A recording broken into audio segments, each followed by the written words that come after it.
नमस्कार, जय हिंद, जय भारत। आज मैं एक हॉरर स्टोरी लेके आपके पास आया हूँ। आशा करता हूँ उसको आप सुनेंगे और जो है लाइक सब्सक्राइब भी करेंगे, कमेंट्स ज़रूर लिख देंगे। हॉरर स्टोरी एक बहुत ही ब्रिलियंट स्कॉलर लड़की की, जो कि क्या कहते हैं, किसी कॉम्पिटिटिव एग्ज़ाम में बैठी थी और जो है आज उसका फाइनल पेपर था। उसमें यदि वो आ जाती तो उसको सरकारी नौकरी मिल जाती, और बहुत ही वो भी ऑफिसर की। इसलिए वो पूरी तैयारी मनयोग से जुटी हुई थी। पढ़ने में बहुत ब्रिलियंट थी। उसको पूरी आशा थी कि वो पास हो जाएगी। अब मैं उस लड़की के घर में ले चलता हूँ आपको। लड़की का काल्पनिक नाम मैं आपको दे रहा हूँ। लड़की का काल्पनिक नाम है रश्मि। वो जो है किसी सरकारी दफ्तर में अफसर के पद पर एग्ज़ाम जो होता है उसको दे रही थी। और बाय द वे उसका जो है क्या कहते हैं सेंटर उसी कस्बे में पड़ा जहाँ वो पढ़ती थी। तो और वो उसके घर से 2.5-3 किलोमीटर की दूरी पर रहा होगा। वो कहती, माँ जल्दी से आओ, मुझको जाना है, देर हो जाएगी। पापा आप जल्दी से अपनी मोपेड निकालो। माँ ने कहा, बेटा रुक, ये ज़रा सा दही और शक्कर खाते जाओ, तुम्हारा पेपर शुभ हो और तुम सरकारी अफसर बन जाओ। बेटी ने पैर छुए, माँ आपका आशीर्वाद मेरे साथ है, मैं आपको बन के दिखाऊंगी। पिताजी चलिए ना जल्दी से। माँ एक बात ध्यान रखना, 2 बजे मेरा पेपर छूटेगा। मैं ठीक 2 बजे पेपर ख़त्म होते ही बस स्टैंड वहाँ से 2 या 3 मिनट की दूर पर है, मैं वहाँ पहुँच जाऊँगी। भैया से कहिएगा वो मुझे लेने आ जाए, क्योंकि पिताजी तो आ नहीं पाएंगे, फैक्ट्री जा रहे हैं, तो वो मुझे ज़रूर लेते आए। तो क्या करते हैं, माँ ने कहा ज़रूर बेटी। पिता ने कहा चलो बेटा, देर हो रही है। उसने झुक के पिता के पैर, पिता ने बहुत आशीर्वाद दिया उनको पूरी आशा थी कि उनकी बिटिया ना केवल पास होगी बल्कि टॉप करके दिखाएगी। तो वो उन्होंने जल्दी से मोपेड स्टार्ट की, बेटी को जो है पीछे बैठाया। बेटी ने जाते जाते माँ से कहा, माँ याद रखना भैया को 2 बजे ज़रूर भेज देना बस स्टैंड पर मुझको लेने। माँ ने कहा चिंता न करो, जाओ, मंगल हो और तुम अच्छी तरह से पेपर दो। पिताजी उसके जो है मोपेड को दौड़ाते हुए ले गए। अब 3 किलोमीटर का रास्ता, 10-12 मिनट तो लगता ही है। ऐन टाइम पर वो उसके पहले ही वहाँ पहुँच गए। सब कुछ लड़की ने, पिताजी रुके थे, कोई ज़रूरत हो तो लड़की ने अपना जो पेपर हो रहा था तो उनको सब दिखलाया, अपना रोल नंबर वगैरह, आधार कार्ड वगैरह जो भी था सब कुछ दिखला के उसने जब गेट के अंदर एंट्री ली, मुड़ के अपने पिताजी को देखा और अंदर चली गई। ये प्रकृति भी कैसी होती है कि वो ये नहीं देखती कि क्या कहते हैं लोग बाग जो है अंतिम बार उसको देख रहे हैं। यदि पहले से पता होता तो पिता ज़रूर सजग हो जाता, वहीं पर ही खड़ा रहता। लेकिन क्या पता है, किस्मत की ऐसी मार कि जो होना है वो तो होके ही रहेगा, ऐसा शायद सब लोग कहते हैं। अब जो है 2 बजने से कुछ पहले उसका भाई आता है, कहीं से शायद खेल कूद के या कुछ करके। भाई ज़रा बड़ा नहीं होता, उससे 2 साल छोटा होता है। अभी अभी मूछें निकली थी। तो भाई ने कहा, माँ जल्दी से खाना दो, मुझको भूख लगी है। माँ ने कहा, तू खाने को पड़ा है, खाना ना खा, 2 बजने वाले, तेरी बहन, तेरी दीदी तेरा इंतजार कर रही होगी, जल्दी से दौड़ के जा और उसको लेके आ। वो बहुत सन्नाटा रास्ता, उसने बार बार मुझसे कहा था कि 2 बजे तक भैया को बस स्टैंड पर भेज देना, मैं वहाँ पहुँच जाऊँगी। माँ अभी जो है 2 बजने में 10 मिनट बाकी है, तब मैं जल्दी से खाना दो, मैं अभी खा के बिल्कुल हवा में उड़ता उड़ता साइकिल लेके मैं पहुंच जाऊंगा। माँ ने कहा, देखो कोई ज़रूरत नहीं, तू बहुत ही वो कर रहा है, कोई ज़रूरत नहीं खाने की। तो कहते माँ खाना दो, मैं बहुत भूख लगी, मैं साइकिल तक नहीं चला पाऊँगा। माँ ने जल्दी से उसको परोस दिया। उसने खाना खाने में जहाँ 2 मिनट होता उसने 2 वहीं बजा दिए। अब माँ ने कहा देखो 2 बज गए हैं, अब वो आती होगी और तेरे को नहीं देख के बहुत परेशान हो जाएगी। मैंने कहा माँ चिंता ना करो, जल्दी से पानी पिया, वो किया, साइकिल उठाया और sir sir sir sir sir sir sir sir चलता रहा। 3 किलोमीटर की दूरी थी साइकिल से। अब जो वहाँ पर पहुँचा तो उसके हाथ के तोते उड़ गए। वहाँ देखा उसकी बहन तो है ही नहीं। उसने इधर देखा, उधर देखा, उधर देखा, सब जगह देखा है, और जाके उस कॉलेज में गेट पर पहुंचा, वहाँ भी देखा, और पूरा रास्ता लौटते समय सब देखता देखता आया। एक जगह कुछ लोग खड़े थे, उसको बड़े ही गौर से देख रहे थे, अब कुछ शायद इशारा करके कुछ कह भी रहे थे। उसने ध्यान नहीं दिया, वो घर आ गया। माँ ने पूछा कहाँ आई दीदी साथ में, दीदी कहाँ है? तो उसने कहा दीदी तुम क्या आई नहीं? अरे मैं तो पूरे रास्ता देखता देखता गया, देखता देखता आया, लेकिन दीदी तो मुझको मिली नहीं।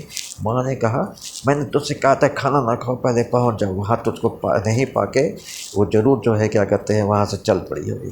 क्या नहीं माँ, ऐसा हो ही नहीं सकता। अब जो है बहुत घबराहट हो गई। 2:30 बज गया, 2:45 बज गया। नहीं तो फिर उसने अपने हस्बैंड को फ़ोन किया। माँ ने अपने हस्बैंड को, मतलब उस लड़की के पिताजी को फ़ोन किया।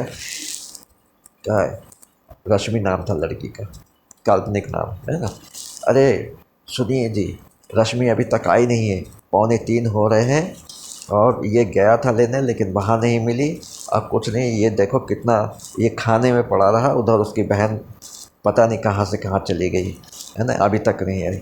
बाप ने कहा मैं अभी आ रहा हूँ। बस बाप ने फटाफट जो है अपने सुपरवाइज़र से कहा कि मैं सर जा रहा हूँ, मेरी बेटी अभी तक घर नहीं पहुँची। सुपर ने कहा जाइए जाइए, है ना। और वो मुँह पर लेके वो भी घर पहुँचा। तीनों लोग सोचने लगे कि कहाँ चली गई होगी। तब तक जो है क्या कहते हैं बाप ने अड़ोस पड़ोस में सबसे कहा, सब लोग तैयार हो गए, सब लोग कोई कोई सब अपने वाहन से उसको पूरी जगह देख मारा, कहीं नहीं मिली। धीरे धीरे शाम हो गई, रात हो गई, दूसरा दिन हो गया। तब लोगों ने कहा कि देखो ऐसा है कि जो है क्या पुलिस में इन्फॉर्म कीजिए, है ना। पुलिस में पहुंचा तो पुलिस वही, अरे आप 24 किसी के साथ भाग गई क्या? कोई उसका बॉयफ्रेंड वगैरह था क्या? लगता है भाग गई है किसी के साथ। बाप ने कहा उसने कभी ज़िंदगी में ऐसा सोचा भी नहीं, बॉयफ्रेंड, वो पढ़ने पर ही ध्यान रहे, और वो अफसर बनना चाहती थी। आज उसका आखिरी पेपर था और वो देने ही गई थी। भाई उसको लेने के लिए वक्त पर नहीं पहुंच पाया, तब तो वो वहाँ से चल चुकी थी। हम लोगों ने जाके मालूम किया, वहाँ एक समोसे वाला था, उसने कहा कि हाँ बिटिया निकली थी, और उसने समोसे लेके खाए थे। तब मतलब खा के उसने कहा कि भैया अभी तक आया नहीं है। मैंने उसको खूब रोका कि रुक जा बेटा, है ना, मैं किसी के साथ तुमको भेज देता हूँ, लेकिन वो रुकी नहीं। उन्होंने कहा नहीं, मैं गाँव यहाँ से सड़क तो जाना पहचाना है, मैं चली जाऊँगी। ऐसा करते हुए घर की ओर निकल पड़ी थी। जब निकल पड़ी थी तो क्या कहते हैं कहाँ गई? फिर पुलिस के तब तक एक बड़े अफसर आ गए पुलिस के, उन्होंने ध्यान से उनकी बातें सुनी। तुरंत पुलिस वालों का कि तुम लोग को शर्म नहीं आती? एक बाप रोता बिखरता हुआ कह रहा है मेरी बेटी को ढूंढ दीजिए, और तुम लोग जो है कह रहे किसी के साथ भाग गई है, 24 घंटे इंतजार कीजिए। जाओ पहले जल्दी से वो करो, क्या कहते हैं उसके बाद FIR लॉन्च करना, पहले ढूंढो उसको कहाँ गई। जवान लड़की है, कुछ ना कुछ गलत हो ही गया होगा। तो जो है पुलिस वाले जो है तुरंत निकले, पूरा सब कुछ छान मारा, कहीं दूर दूर तक अता पता कुछ नहीं था।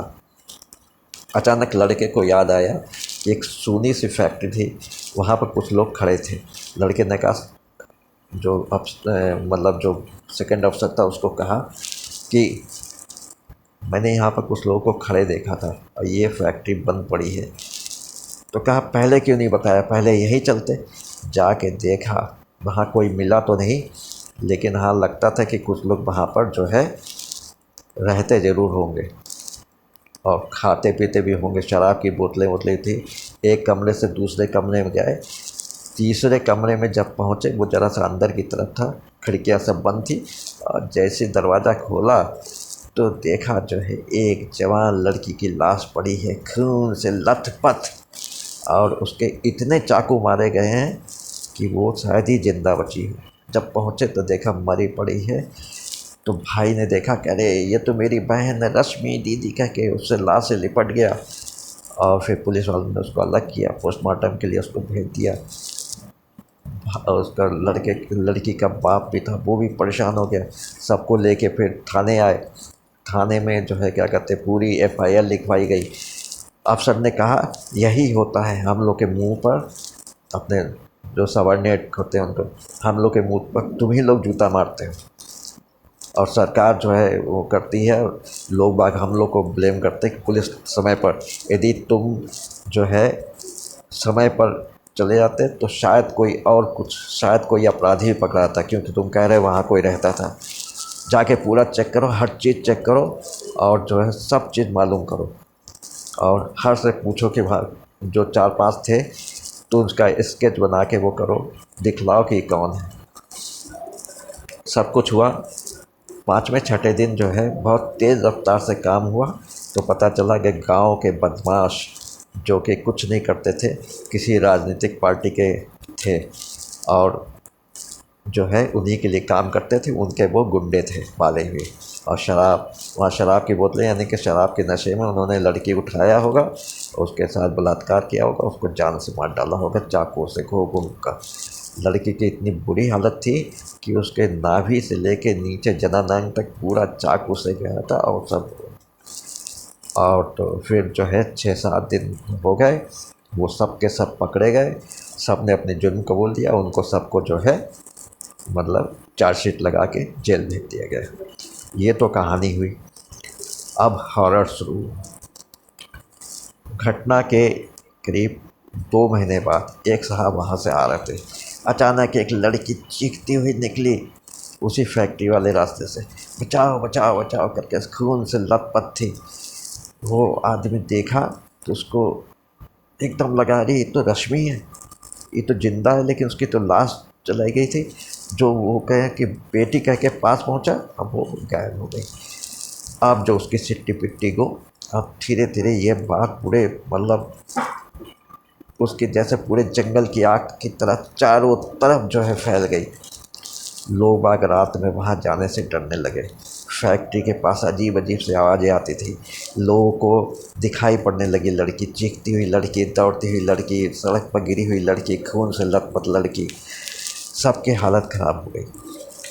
सब्सक्राइबर ने मुझको कहा, जो सब्सक्राइबर ने स्टोरी भेजी, उसने कहा सर मैं गया था, मेरे पास बुलेट मोटरसाइकिल थे, एक बार मैंने कहा कि मैं भी चेक कर लूँ उसके बाद स्टोरी आपको भेजूँ। सर मैं गया तो 2 दिन तक तो कुछ नहीं हुआ। तीसरे दिन जब मैं फिर रात के 12 और 1 के बीच में मैं जब बुलेट मोटरसाइकिल से जा रहा था तो अचानक एक लड़की बिल्कुल सामने पड़ गई। जब तक मैं ब्रेक लगाता तब तक मेरी गाड़ी जो है उस लड़की से टकरा के उसके अंदर से होती निकल गई। और फिर मैं तो घबरा के कह रही मैंने किसी को मार दिया क्या, खून से लथपथ। तो पलट के मैंने देखा तो वहाँ कोई नहीं था, मेरी सिट्टी पिट्टी गुम हो गई। मैं वहाँ तो यू टर्न लिया और सीधे बिल्कुल फुल स्पीड से भगाता हुआ बुलेट को अपने घर आके रुका। फिर मैं 8वें-9वें दिन फिर हिम्मत करके गया, फिर मुझको दिखाई पड़ी, मैं फिर देख के घबरा गया। फिर मैंने अपने दोस्तों को बताई, मेरे दोस्तों ने करीब 2-3 महीने लगातार जो है किया, तो उसको बहुतों को दिखाई पड़ी, बहुतों को नहीं दिखाई पड़ी। इस तरह से ये बात फैलती गई। उसने फिर जो है कहीं से मेरा हॉरर स्टोरी पढ़ी होगी, उसने सोचा कि मैं गुरुजी, मुझको सब लोग कहते हैं, गुरुजी को ये भेज दूँ तो वो पब्लिश करा देंगे। तो मैं उसी कहानी को पब्लिश कर रहा हूँ। नाम पता ये सब कुछ भी नहीं बता रहा हूँ क्योंकि केस अभी चल रहा है, उसमें मुकदमेबाजी हो रही है। मैं नहीं चाहता कि उसमें कुछ गड़बड़ हो, है ना। इस तरह से ये आपकी स्टोरी, आपको ये हॉरर कैसा लगा आप मुझे बताएंगे और आगे आप शेयर भी करेंगे, लाइक भी करेंगे, कमेंट ज़रूर लिख दीजिए। हाँ, भद्दी भद्दी गंदी गंदी गालियाँ ना लिखिएगा प्लीज़, क्योंकि मुझको कभी कभी मुझे भी गुस्सा आ जाता है ना। ठीक, धन्यवाद। जय हिंद, जय भारत। भगवान आपकी समस्त मनोकामना को पूरी करे। दीपावली की पहले से आपको एडवांस में शुभकामनाएं, आशीर्वाद। भगवान आपको सब कुछ दे। नमस्कार।